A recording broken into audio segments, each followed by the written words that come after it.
Good evening.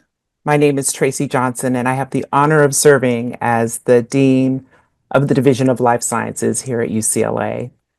There are many reasons why life sciences is the jewel in the crown of a great university, and most notably, it's because our extraordinary research and our amazing students and our commitment to delivering a world-class experience for those students.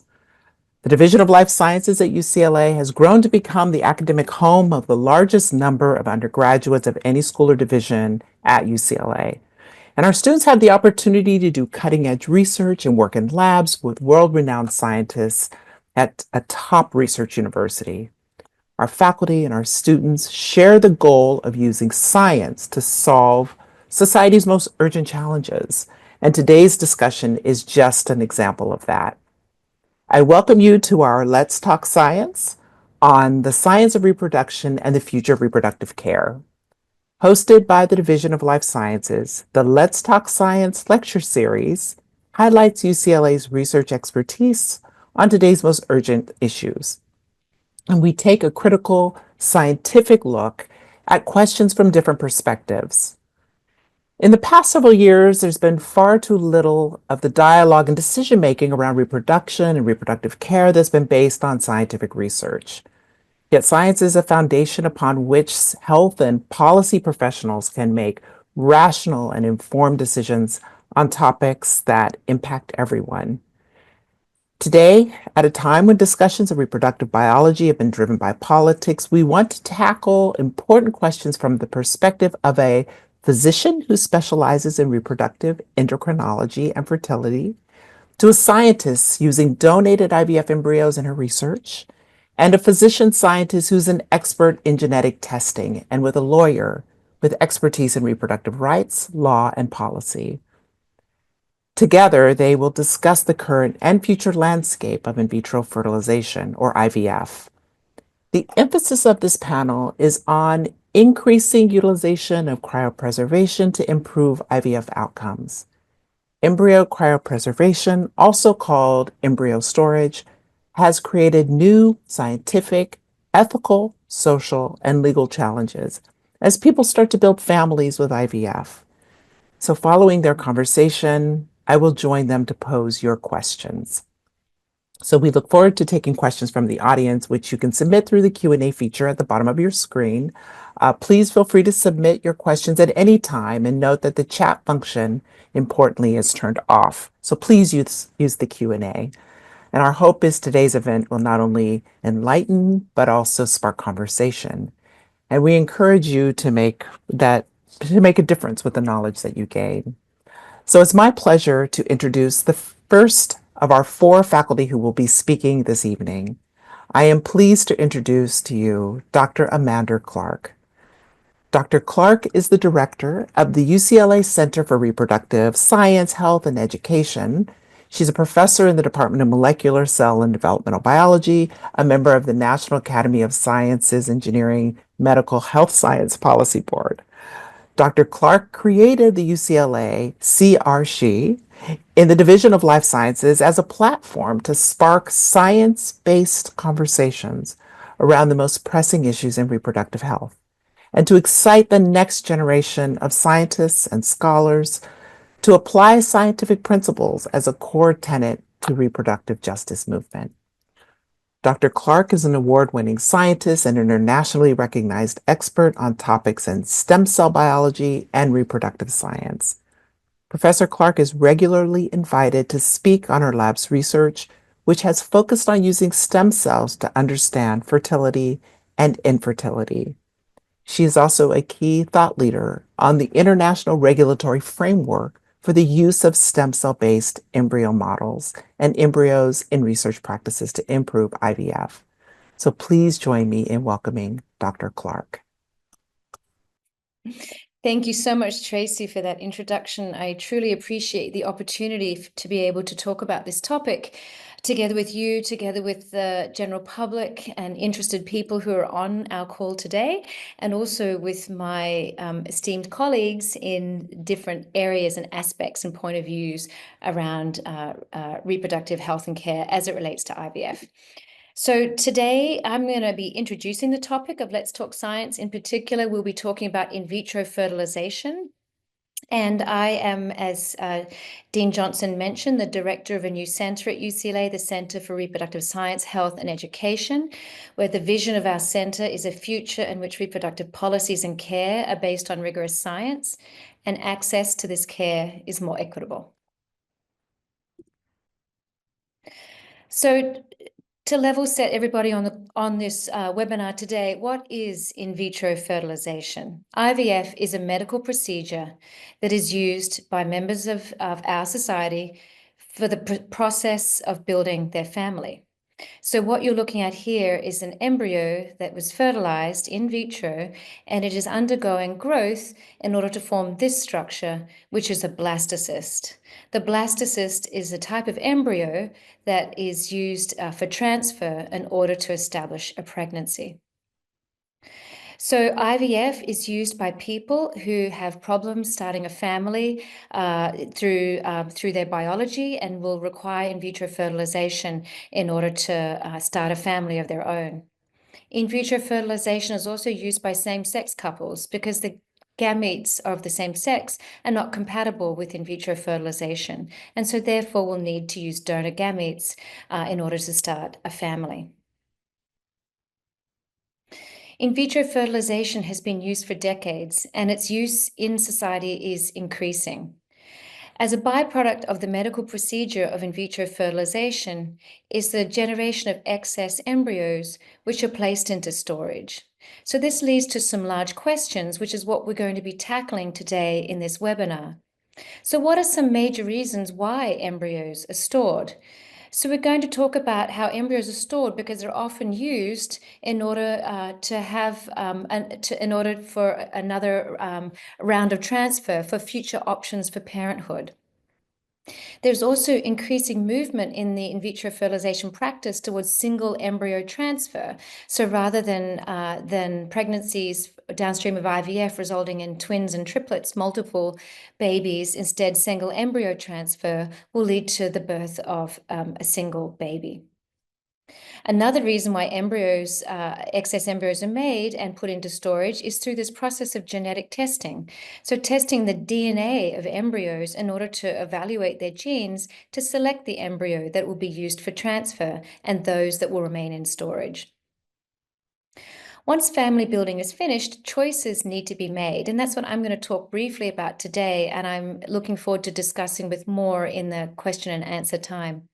What happens to stored embryos after family building is finished?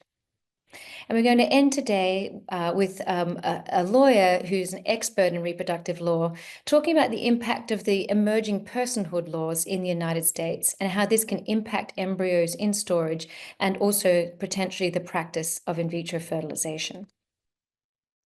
So these are the experts that you'll be hearing from today, as Tracy introduced in our introduction to this Let's Talk Science event.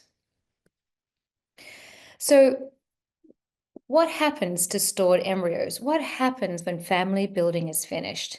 There are a number of choices that an individual or a couple can make on what to do with their embryos in storage after in vitro fertilization. They could potentially donate them to another person or couple so that another person or couple could have a family. They could donate them to research, which is how embryos will come to me as a scientist in an academic institution. They could choose to dispose of those embryos, or they could maintain them in storage.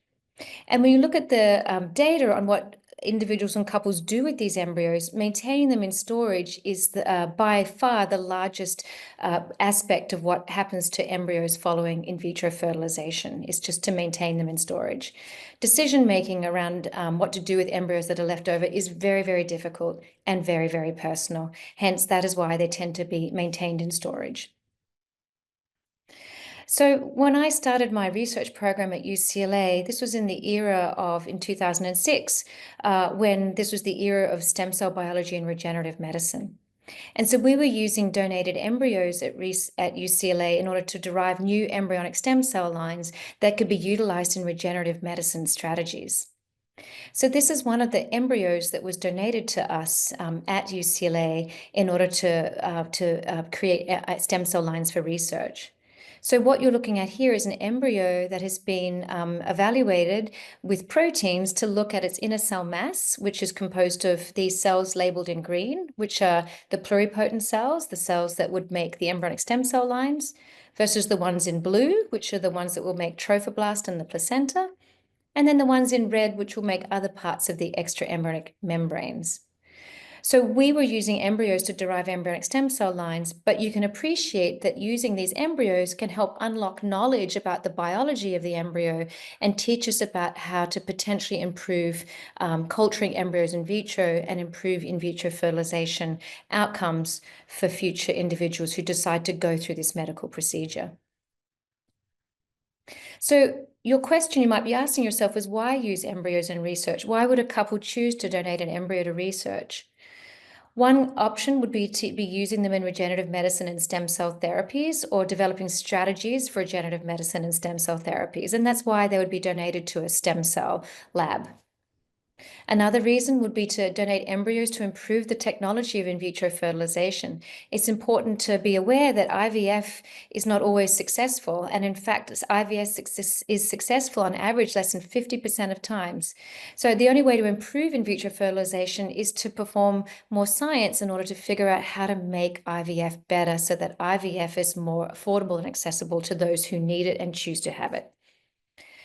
Donating embryos to research can lead to the generation of knowledge on the beginning of life and disorders of pregnancy, because a lot of those cells that are found in this early embryo are making the placenta.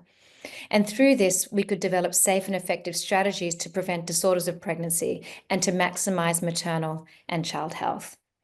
And so that's where I'd like to leave it for now. So I'd like to thank you very much for listening for this short presentation, and I'd like to hand it back to Dean Johnson to continue with the program. Thank you so much for that, Dr. Clark. Thank you for the level setting and getting us all on the same page. Next, I have the pleasure of introducing Dr. Daniel Dumesic. Dr. Dumesic is a professor of reproductive endocrinology and infertility at UCLA.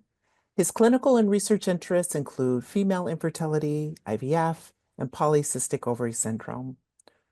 With over 35 years of experience in human studies, Dr. Dumesic has served as principal investigator for a number of NIH-funded and university-awarded projects regarding mechanistic and clinical aspects of female reproductive disorders, and he's published over 200 papers in the field of reproductive endocrinology. So please join me in welcoming Dr. Dumesic. Thank you, Tracy. It's an honor to be a part of this podcast. And let me just share with you some of my thoughts. Over the years, I've had the privilege as a reproductive endocrinologist to see the growth of the field of assisted reproduction, which has been absolutely amazing. Beginning in 1978 with the birth of Louise Brown as the first IVF baby, to date, where there's over 10 million children born worldwide through assisted reproduction. But shortly after the development of IVF, there's a rapid acquisition of multiple new technologies. Frozen embryo transfers were introduced quickly to reduce the need for another egg retrieval, as Dr. Clark has alluded to, and then followed by intracytoplasmic sperm injection, the so-called ICSI, for the treatment of male infertility by placing a single sperm into the egg per se. Over the 1990s and to date, there have been several improved ovarian stimulation protocols, which have not only made it more convenient for the patient, but also has reduced the risk of ovarian hyperstimulation, which can associate with severe stimulation of the ovary during the gonadotropin therapy. Then around 2012, egg preservation became possible through vitrification of the egg, and this opened up a whole new area for oncofertility for patients, as well as fertility preservation for social and medical indications. Then more recently, prenatal genetic testing for aneuploidy became popular because aneuploidy, as a predictor of miscarriage, is common in women of advanced maternal age, And this allowed us to use a euploid or normal appearing embryo with a single embryo transfer to not only reduce the multiple birth rate, but also to lower the miscarriage rate in women of advanced maternal age. And this now has been extended into further genetic testing paradigms. But this has introduced new challenges for us as we've moved forward. And a good example of this has been the recent finding that with the transfer of euploid single embryo transfers, pregnancy outcomes are lower in women who have increased abdominal adiposity and total adiposity in today's environment. We were interested in this several years ago by looking at the lipid content that's in the granulosa cells surrounding the follicle, as well as the cumulus cells that are adjacent to the egg and provide energy to the egg during its maturation. We identified the lipid content by just looking at the lipid absolute amount by fluorescent dyes. In this slide, shown by the kind of a green fluorescent demonstration in the cells of the cumulus cells, showing that they're very rich in lipid, is used for energy, and free fatty acids for energy utilization for the egg. We're also interested in looking at the mitochondria, which are the organelles in the cells that use the free fatty acid for energy production. And we could measure the health of the mitochondria by simply taking the cumulus cells that otherwise would have been removed at the time of ICSI and then culturing them in the laboratory in the presence of a dye, which was green but fluoresced red, as the mitochondria took the dye into the center of the matrix as a sign of mitochondrial health. We could also stress the mitochondria by stressing it in the laboratory with a toxin that just gave it a little bit of stress to see how resilient it was to the stress we invoked. And we could use the ratio of red to green in the laboratory to predict what was going to happen to the patient in terms of the number and the quality of the eggs that she produced at the time of retrieval. And what we found was the red to green ratio in the mitochondria reflected the number and the quality and the maturation of the eggs that we retrieved. So this became an important element that really introduced the idea, along with other investigators, that metabolism of the egg, as well as the subsequent embryo, has a direct bearing on the quality of the embryo and the implantation rate of that particular embryo when we transfer it. Now, this brings up several medical, endocrine, reproductive, and social issues that we'll be alluding to as we have this further discussion shortly. So for now, I'll turn it over to Dean Johnson, who will bring in the other investigators to share with you their expertise as well. Thank you. Great. Thank you so much, Dr. Dumesic. It's so interesting to see the way you're able to integrate the science with understanding how you can assist patients. And so this is really exciting work. I'd like to next introduce you to Dr. Wayne Grody. Dr. Grody is a professor in the Department of Pathology and Laboratory Medicine, Pediatrics, Human Genetics, and the UCLA Institute for Society and Genetics.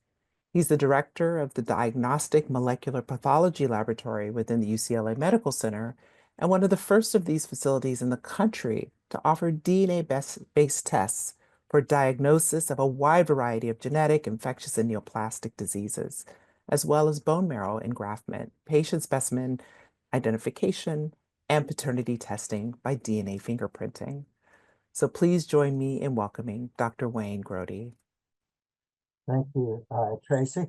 And I too am very honored to be part of this important panel discussing such an important and timely topic. And I thank the many people who've chosen to join us in the audience this evening.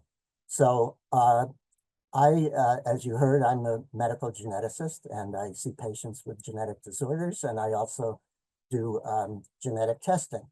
So the issue here would be, what do we do genetic testing for?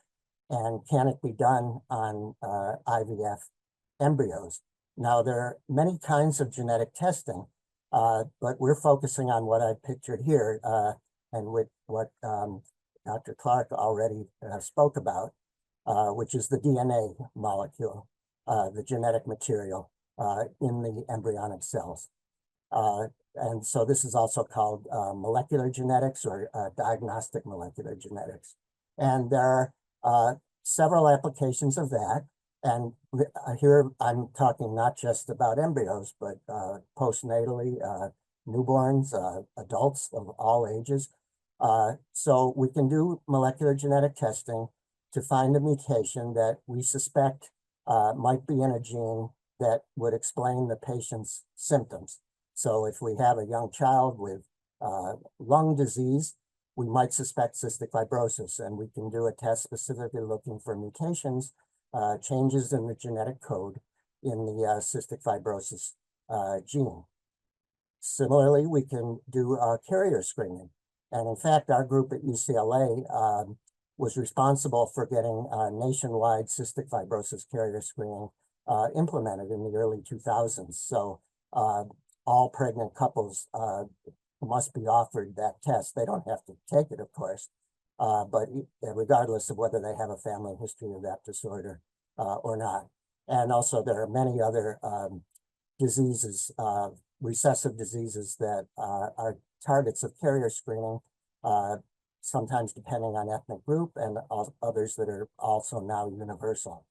Today, of course, we're focusing on prenatal diagnosis, and most people think of it being done by what I've pictured here, amniocentesis, where the obstetrician puts a needle through the abdominal wall and the uterine wall of the pregnant woman and aspirates some fetal cells that are floating around in the amniotic fluid. We take those to the lab and do our DNA studies on those. That was the way to do prenatal diagnosis for many decades, typically done in the second trimester, and there are other variations on that now. But since we're talking about IVF, I'm going to focus today on doing these prenatal tests on the early embryo in vitro, not within the mother's body. Lastly here, and this can get into some of the ethical discussions we'll have later, we do a lot of genetic testing on adults who are actually perfectly healthy at the time of testing. And these are looking for mutations that may cause later onset disorders like familial breast cancer. We would look at the BRCA genes, or Huntington's disease and other late onset neurologic disorders. This too raises some ethical issues in the prenatal world. Should we even be testing and discarding embryos that have a mutation for an adult onset disease that may not have symptoms for 40, 50 years? And by then, you know, hopefully we would have gene therapy or some other cure for those. I'm just stating the arguments that people make. I'm not giving an opinion there. So instead of amniocentesis, where we're getting cells from a fetus, here, as Dr. Clark showed you in those little movies, we're going to get some cells from an early living embryo in vitro in a cultured dish. The technique that made this possible came about in the mid-1980s. It's called polymerase chain reaction, or PCR. We simply use the same enzyme that replicates DNA in our cells every time they divide to make copies in the laboratory of the target gene, the target DNA that we want to examine for mutations. And it's a sort of back and forth exponential amplification, we call it. So you start with 2 copies, it goes to 4, 8, 16, and we do about 30 of these cycles, and you can get millions of copies from just one cell. In fact, this was worked out by Professor Arnheim at USC in the late 1980s. He was the first to show that you could actually do genetic analysis of individual human cells in both sperm and body cells. I think most of you in the audience got familiar with the term PCR during the COVID pandemic, because one of the tests to see if you are infected was the so-called PCR test. So this was how pre-GD, pre-implantation genetic diagnosis, was done in the earlier days. This resembles the early embryo that Dr. Clark showed you. Typically, we would let the in vitro fertilized cells grow up to the 8-cell stage, and with a very tiny pipette, this is done by a highly trained embryologist, would microdissect or biopsy one of the embryonic cells. And then with PCR, you can amplify its DNA and look for whatever mutations you'd like. Early on, there was fear, we're removing 1/8 of the cells here. Is the ultimate baby, if it does get implanted, going to be born without an arm or something? And that is not at all an issue. Each of these 8 cells is what we call totipotent. It's capable of forming an entire fetus and baby. And you would know that because this is the stage where twinning might occur. This thing could split up into 2 4-cell embryos, and they're perfectly fine. You're not missing half their limbs or anything like that. Now, in later years, people have moved to a somewhat later stage of embryonic development, which you heard mentioned. It's the blastocyst stage. There's about 100 cells. And the advantage of that is we can biopsy a few cells. We're not restricted to just one. There's a technical problem doing PCR starting with 1 cell, where you essentially have 2 copies of every gene. You can get a phenomenon called allele dropout. It's just an artifact, bad luck, where one of the genes doesn't amplify by PCR. It's a PCR failure. That might have been the gene that had the mutation in it. And then you would never see it in the DNA test.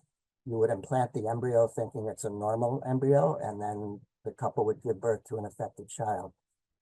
So by doing the DNA test on a group of embryonic cells, it doesn't matter if one of them fails, and it's much less likely to suffer from that.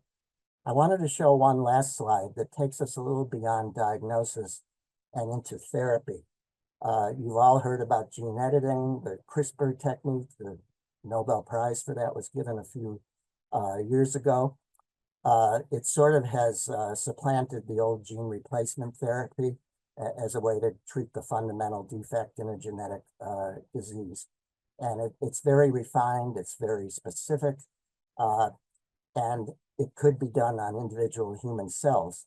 So I chose this cover of this magazine, Editing Humanity.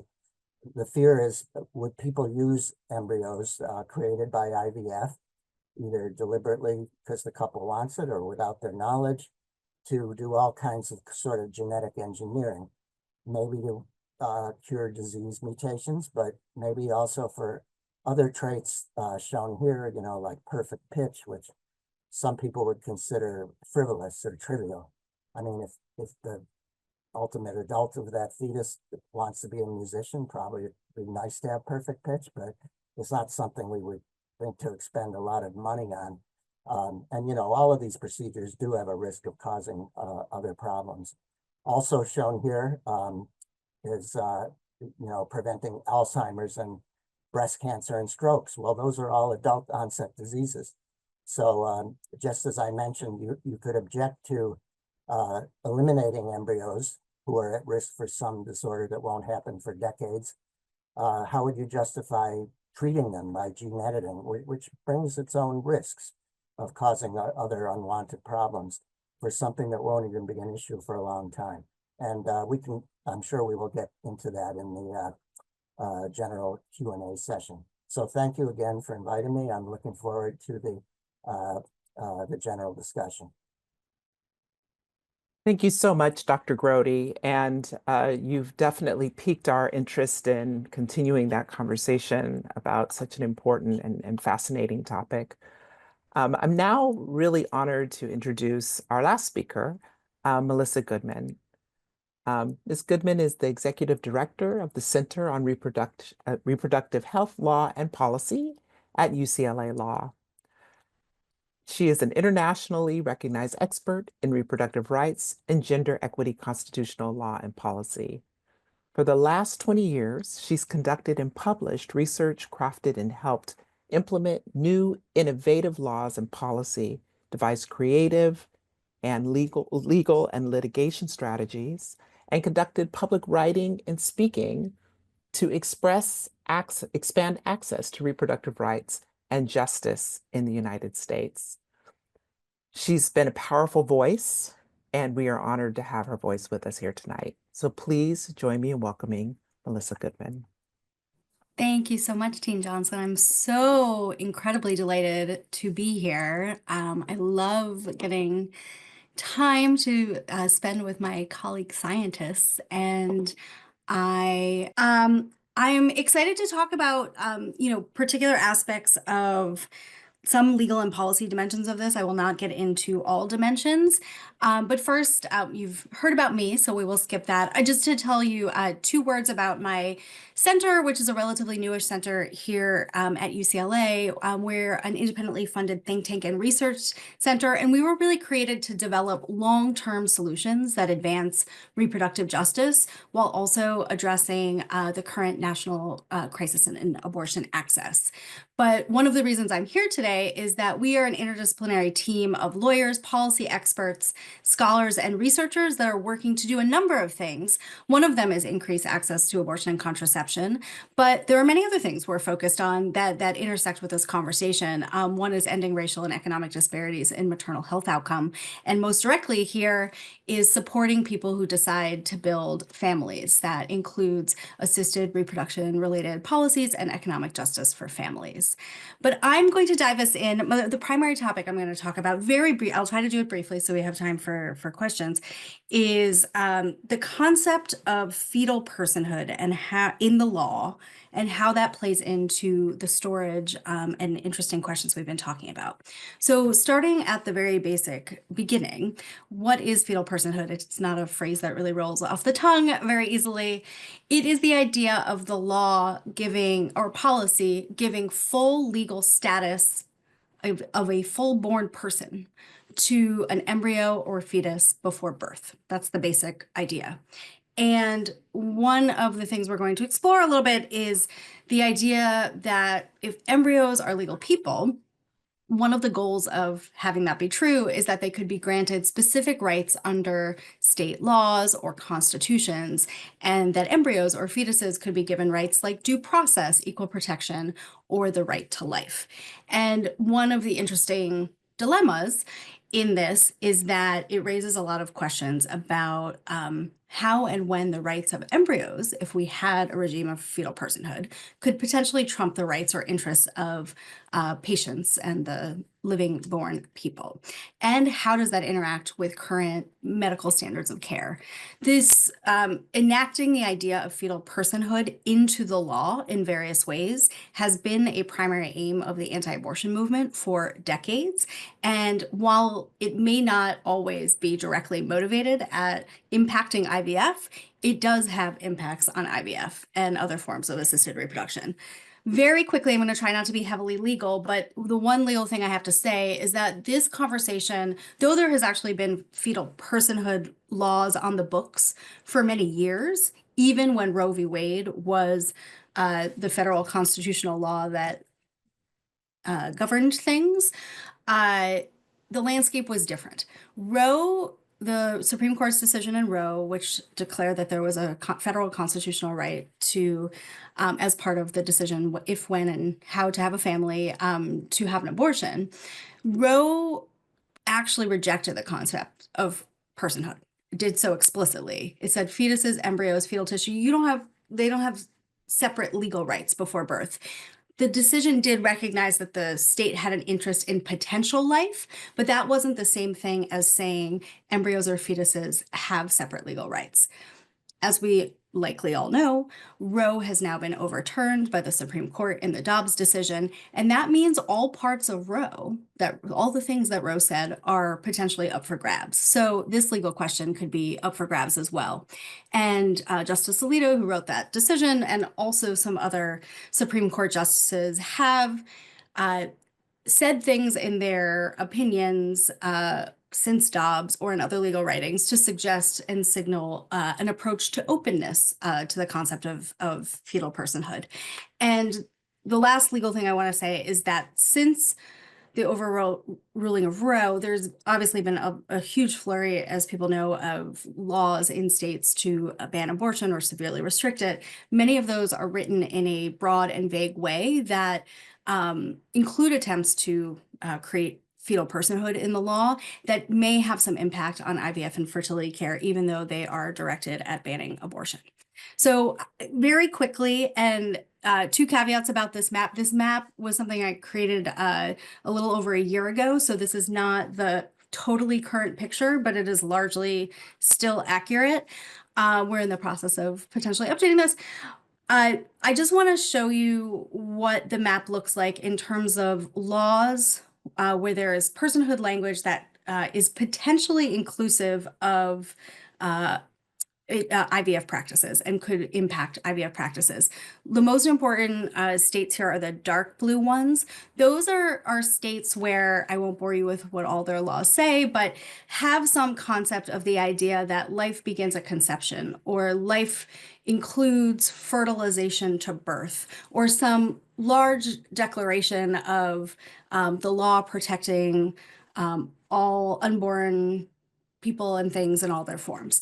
The blue states are those states where the laws say things like that, but do not speak to IVF or make an effort to carve IVF out from that that idea. There are a few states, those are the light blue ones, where they've made an effort. They have personhood language in their law, but they've made an effort to try to carve out and protect IVF practices. And then in the kind of turquoise color, this was in 2024, but right now there's somewhere between 27 and 30 pending bills throughout the country trying to enact some personhood idea. There's a lot of pending legislation around the country.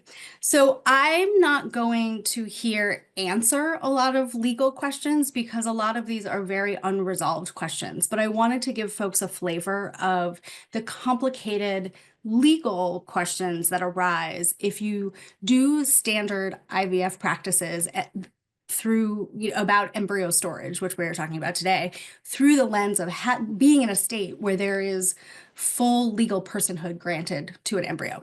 So some examples, I'm not going to read every single one of these things.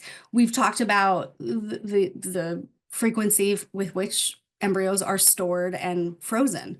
There is questions about whether, I mean, again, I'm not saying people are arguing this tomorrow, but, could freezing them be child abuse under child abuse laws? If all the laws that apply to all born children apply to embryos, would there be rules about transferring and storage or disposing of unused embryos could you do that in a state that had fetal personhood? Would you have to move the embryos to a state that does not have that, because it would basically possibly ban disposal of embryos? Would disposing of an embryo be a crime? Would it be wrongful death? Would that be true in all of the circumstances? Dr. Clark talked about donation. I think some really interesting and serious questions arise if you give full fetal personhood rights to embryos. Would you actually be allowed to donate your embryos? Would that actually be adoption of a full child? Also, you could see from the opposite perspective, if you are not allowed to dispose of embryos, but that is what you would like to do, or if you're doing it with a partner, that's what your agreement, says you would like, could a court actually say, no, you're not allowed to do that. We require you actually to donate them because destruction is not allowed. There's a lot of questions. I will, for the sake of time, move on. But I want to share that this is not a hypothetical question, and it is actually a question that we saw come up about a year ago in the Alabama Supreme Court. One case, this particular case, an IVF patient sued for wrongful death when frozen embryos that were being stored in a fertility clinic were accidentally destroyed. It was completely an accident, but the embryos were destroyed, and the patient sued for wrongful death. Now, in most scenarios, you can, in some states, sue for wrongful death for various fetal harms, but usually it is not because of the fetus is considered a separate life. It's about the harm to the parent.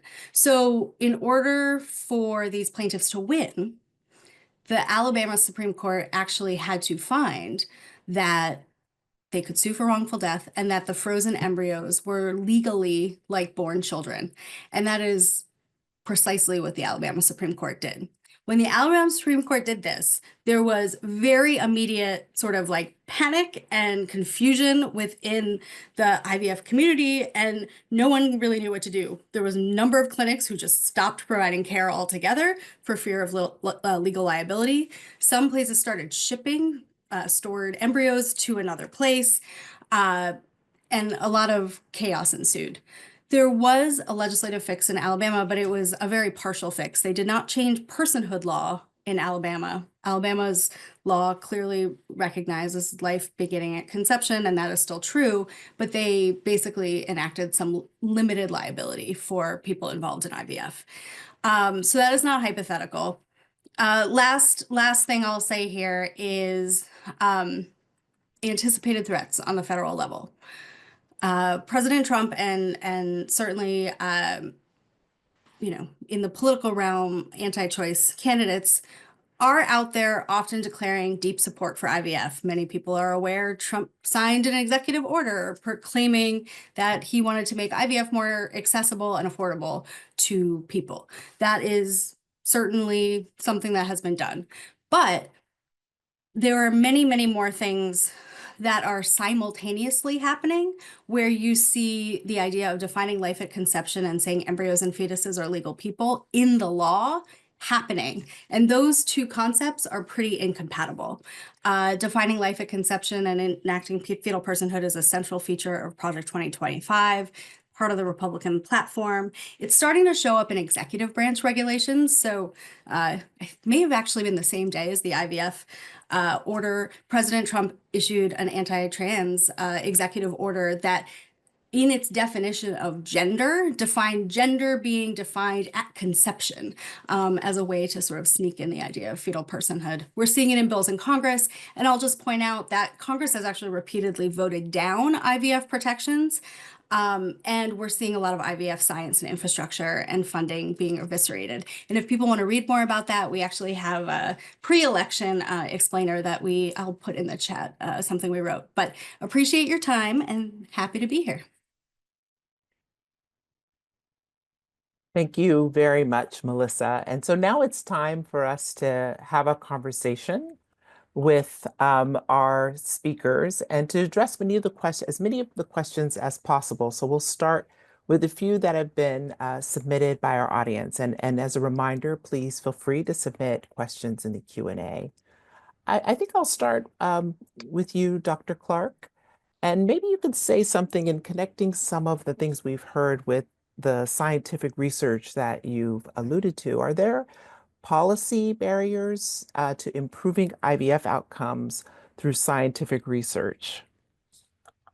Yeah, thank you so much, Tracy. It's well, of course, one of the biggest barriers to scientists being able to improve IVF outcomes is the inability to use federal funding to be able to perform research with embryos. And these are embryos that a couple has made a very, very difficult decision on to donate to research in order for the scientific enterprise to be able to learn.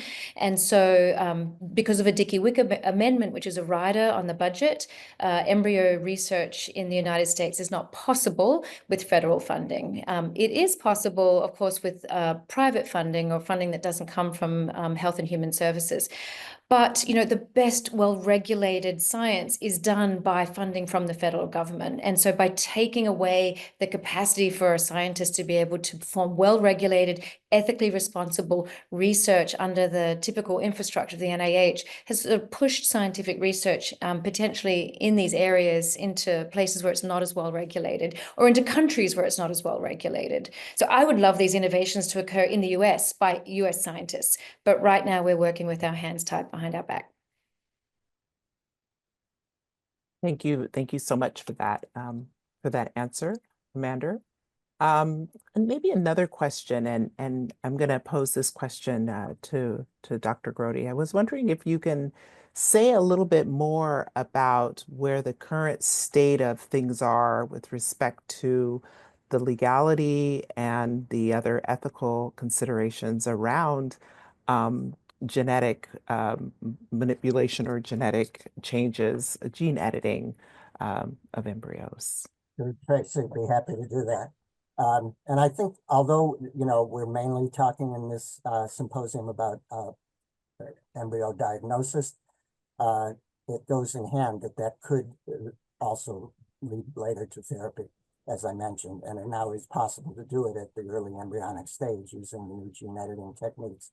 The main ethical issue, and this is worldwide, for editing of gametes, which would be sperm or eggs, or the early embryo, the zygote, is virtually every country, including the Vatican and every professional organization, has stated that there's a moratorium that there should not be permitted gene editing on an embryo that is then implanted in a woman's uterus and leads to a birth of a child. It's okay to do the research now, given all the problems that Amander mentioned, assuming we can get any funding, as long as it's all in vitro and it doesn't lead to a pregnancy. So gene editing for now, all the clinical trials going on in both cancer and genetic diseases are in the somatic tissues. That's all the tissues of the body other than the reproductive cells. So, a breast tumor to try to turn it, get rid of the malignancy, or the liver if it's a genetic disease, metabolic problem.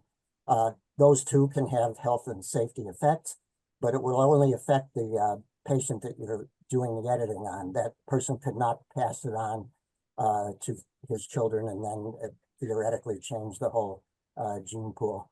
I'm going to shift to a discussion of some of the advances in embryo freezing, egg freezing, and some of the science that's made fertility more of an option for families. So we'll just start, one of the questions is, what is the optimal age span for freezing eggs? And is it becoming a business, more of kind of a business venture? And I don't know, whoever wants to take that. And I maybe think Dan should. Yeah, well, there's two ways of looking at that. There's a medical model and then there's a social model, which is common in the reproductive area. The original medical model suggested that if a woman were in the latter part of the 30s, around 37 years of age, that would be an appropriate time to think about freezing eggs if she was not interested in conception in the near future or was unable to do so. But that quickly morphed into a social argument because so many issues came out of that. For example, oncofertility. So women coming in with early cancers in their early reproductive life became a clear indication for freezing eggs and embryos if they happen to have a partner. And the aspect then morphed into even a greater social issue when one looked at the concepts that perhaps an individual woman would be highly involved in her professional life and wish to freeze her eggs for future use later on. So it morphed into a very, very large realm of age, to a point where probably the only exclusion is that if a woman is of a certain age, particularly in her 40s, it may not be reasonable to freeze eggs at that time for two reasons. Number one, it takes about 20 frozen eggs to have about an 80% chance of having a live offspring. And that's because there's a tremendous attrition between an egg that's fertilized, first thawed, then fertilized, forming an embryo that had the capacity to have it form into a child. That's called embryo development and competency. But if a woman is in her 40s where there's a high risk of aneuploidy, which is going to lead to miscarriage, in addition to a lower chance of having a significant number of eggs, that woman would be expected to undergo multiple egg retrievals to have a very small chance of having an offspring. So there are some limits, but the range of oocyte cryopreservation and embryo freezing is really quite broad. Maybe a follow-up question that I've seen come up in a number of ways. And I can pose it to anyone. What parts of the IVF process have the most potential for improvement and maybe making that process less expensive and more accessible for individuals hoping to build a family? Well, I I can think, take, oh, go ahead. go ahead, Yeah. please. I'll just say very quickly, because I wanted to say it in response to something you said. I think one area and something that people should be aware of is how, one aspect of this is how in very few states are insurance companies required to cover any aspect of anything we've talked about today. And so one fundamental change that is slowly starting to happen is slowly states are starting to adopt some legislation to potentially require insurance coverage for this kind of care. That's mostly been directed at private insurance. And even then, very, very few include IVF. They might include IUI or other things.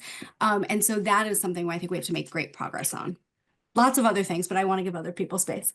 No, but thank you for that really thoughtful answer. I think it's important for us to think of the entire spectrum of concerns and issues that make the technology available. I think there's a couple other issues. The first is there's been questions about add-ons. And there are many, many types of technologies we can use to enhance pregnancy outcomes, but you really have to individualize them because several of them may not be appropriate for you as a couple, others may. So you really have to have a dialogue with your physician as to what really is the most cost-effective way to ultimately have a child. The other issue that is largely ignored is that, as I mentioned before, maternal obesity is a huge issue in terms of reducing the chance of pregnancy outcome, not only because there's metabolic aspects that need to be figured out, and there's ways that are being done to do that, by the way, but also there's the concept of developmental programming, meaning that if a woman is overweight and has a metabolic dysfunction of some sort, metabolic syndrome or whatever, that is going to increase her risk of gestational diabetes, preeclampsia, cesarean section, fetal morbidity and mortality, birth defects, and if the child is born otherwise healthy, that child is at risk for obesity in its own lifetime. That is why, as we try and figure out how to optimize pregnancy outcomes with IVF, and people are trying to do that with light imaging with fluorescent microscopy to try and look at the metabolic health of an embryo through light and not doing biopsies or incorporating it with biopsies, then we need to also think about preventive health care. What's the best optimal metabolism of the woman before she gets pregnant? The problem we're faced with now is most of the women coming in for IVF are in their early or maybe the late part of their 30s, where we don't have the time to talk about lifestyle management, et cetera, to optimize them. So there's a whole set of issues that we're struggling with to optimize not only the pregnancy outcome with IVF, but the health of the offspring when they're born. I think Dan, all of this on this- perhaps since we're talking about access, maybe Daniel could tell for the audience what would be the out-of-pocket cost for what we're talking about. So a typical IVF cycle might run about $18,000. And of course, the pregnancy outcome, the cumulative pregnancy outcome is going to be the sum of the embryos that are created. So the more eggs you get, the more cost effective it becomes. Frozen embryo transfers are obviously much cheaper than that because you have the embryo already. So I just also like to build on what Dr. Dumesic is saying is that there's a really wonderful opportunity here for preconception, for understanding preconception reproductive health. And so how can we maybe predict the quality of the egg or the sperm cell before it's even been fertilized? So there is science that doesn't exist yet in order to help us to understand the quality of those two cell types without having to make a lot of embryos in order to increase the likelihood and chances of success. So that's where I'd like to see some of the new science built is a part of healthy families, healthy communities. And I think that's amazingly, we've hit our hour mark, and it's a perfect way of ending our conversation, connecting the science with the big questions, with the thinking about how to make this medical treatment, medical intervention available to more people, and thinking about the larger questions that are surrounding us as we are grappling with the national landscape around reproductive health. And so I think this has been an amazing conversation, and I'm so grateful to be colleagues with all of you. I want to thank all of you for your insights this evening. Thank you to our audience for joining this conversation on the science of reproduction and the future of reproductive care. We hope you've enjoyed your time with us and have learned something today that you can take with you. The webinar will be recorded, and we will have available post-event link to the recording. And so you can feel free to share it with others. So thank you so much for joining us tonight, and have a good evening. Thank you. Thank you, everyone.